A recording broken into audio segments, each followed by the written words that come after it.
बिस्मिल्लाहिर्रहमानिर्रहीम। अस्सलाम वालेकुम friends, how are you all. उम्मीद करती हूँ कि सब खैरियत से होंगे। आज मैं आपके साथ एक बहुत ही ट्रेडिशनल सी डिश की रेसिपी शेयर करूँगी विच इज़ धुआं दही गोश्त। समटाइम ऐसा होता है ना कि हमारा दिल चाह रहा होता है कि हम घर में कुछ रेस्टोरेंट स्टाइल का ट्राई करें, तो ऐसे में आप ये रेसिपी बना के रेडी करें। ये बिल्कुल आपको रेस्टोरेंट स्टाइल वाली वाइब्स देंगी।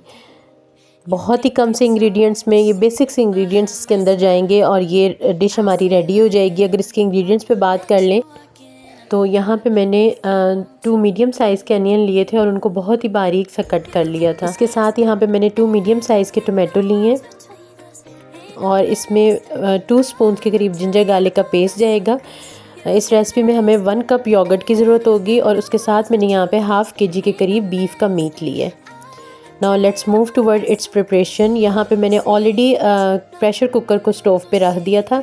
अब मैं इसके अंदर ऑयल ऐड करूँगी। ऑयल मैंने 2 से 3 टेबलस्पून के करीब ऐड किया है इसमें, और इसी ऑयल में हम अपने कट किए हुए अनियन ऐड कर देंगे।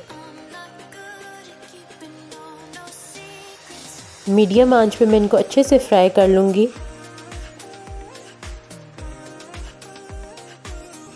अनियन जब हमारे गोल्डन ब्राउन से हो गए हैं तो मैं इन अनियंस को निकाल लूँगी एक सेपरेट प्लेट में। If you like my videos then kindly click the like button. It's just an appreciation from your side. अब इसी प्रेशर कुकर के अंदर जो जिंजर गार्लिक का पेस्ट था हमारा वो ऐड कर देना है और उसको हमने ऑयल में अच्छे से फ्राई कर लेना है। जब इसकी अच्छी सी खुशबू आने लग जाए तो इसके अंदर मैं बीफ ऐड कर दूँगी।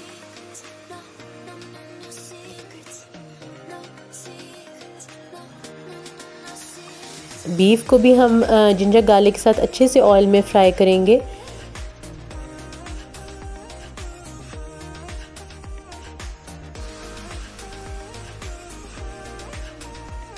अब इसके अंदर मैंने जो टोमेटो थे उनको कट कर लिया था वो भी ऐड कर देंगे और इस सारे इंग्रेडिएंट्स को हम बहुत ही अच्छे से ऑयल में फ्राई कर लेंगे। इस स्टेज पे अब मैं इसके अंदर कुछ ड्राई स्पाइसेस ऐड करूँगी। यहाँ पे मैंने 1 टीस्पून जो है वो सॉल्ट की ऐड की है।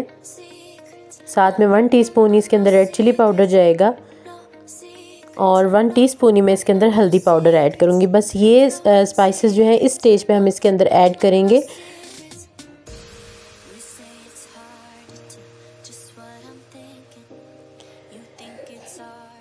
यहाँ पे हमारे सारे जो मसाले हैं वो यकजान हो गए थे, तो अब इसके अंदर मैं पानी लगा दूँगी। मैंने यहाँ पे तकरीबन 2 ग्लास ऑफ वाटर लगाया है इसको, ताकि हमारा जो बीफ है वो अच्छे से गल जाए।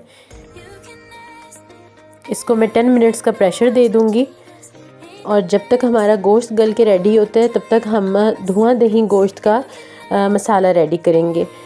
इसका मसाला रेडी करने के लिए यहाँ पे मैंने 1 टीस्पून के करीब कोरिएंडर सीड्स लिए हैं। 1 टीस्पून इसके अंदर मैं क्यूमिन ऐड करूँगी।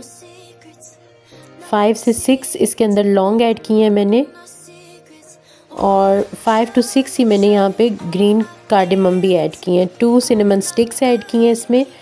1 टीस्पून के करीब इसमें क्रश चिली जाएगा और 6 से 7 इसके अंदर मैंने ब्लैक पेपर्स के सीड्स ऐड किए हैं।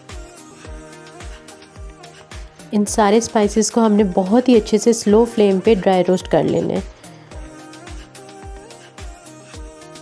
स्पाइसेस हमारे अच्छे से ड्राई रोस्ट हो गए थे तो मैंने इनको थोड़ी देर के लिए ठंडा होने छोड़ दिया था। जब ये ठंडे हो गए हैं तो मैं इनको एक मिक्सी जार में ऐड कर दूंगी और इसका एक फाइन सा पाउडर रेडी कर लेंगे। ड्राई रोस्ट करने से ये होगा कि सारे स्पाइसेस का मॉइस्चर रिलीज़ हो जाएगा, तो जो हमारे पास इसका पाउडर बन के रेडी होगा मसाले का वो बहुत ही फाइन फॉर्म में आएगा। अगर फिर भी कसर रह जाती है तो आप इसको स्टिफ़ करके इसका पाउडर निकाल सकते हैं। धुआं दही गोश्त का मसाला हमारा बन के रेडी हो गया था, तो मैंने यहाँ पे एक ग्राइंडर जग लिया है। इसके अंदर मैं ये सारा मसाला ऐड कर दूँगी। उसके साथ ही मैंने जो अनियन फ्राइड करके पहले निकाले थे वो भी इसी जग में ऐड कर दूँगी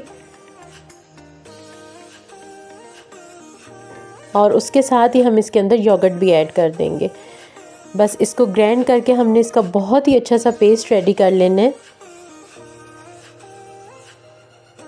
ये पेस्ट हमारी सालन में ग्रेवी का काम करेगा और इससे बहुत ही अच्छा टेक्सचर हो जाएगा सालन का।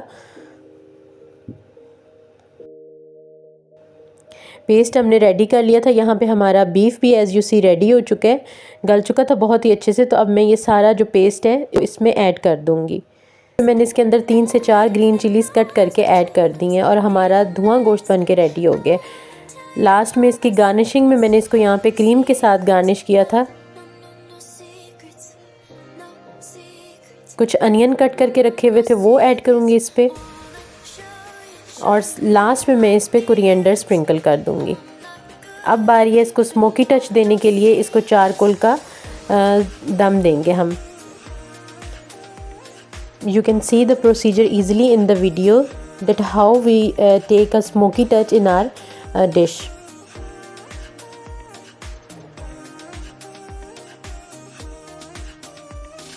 ये रही जी हमारे धुआं दही गोश्त की फ़ाइनल लुक। बहुत ही टेस्टी बन के रेडी हुआ था ये। आप अपने गेस्ट के आने पे इसको ज़रूर ट्राई करें। मिलती हूँ आपके साथ किसी और नई वीडियो में, तब तक के लिए अल्लाह हाफिज़।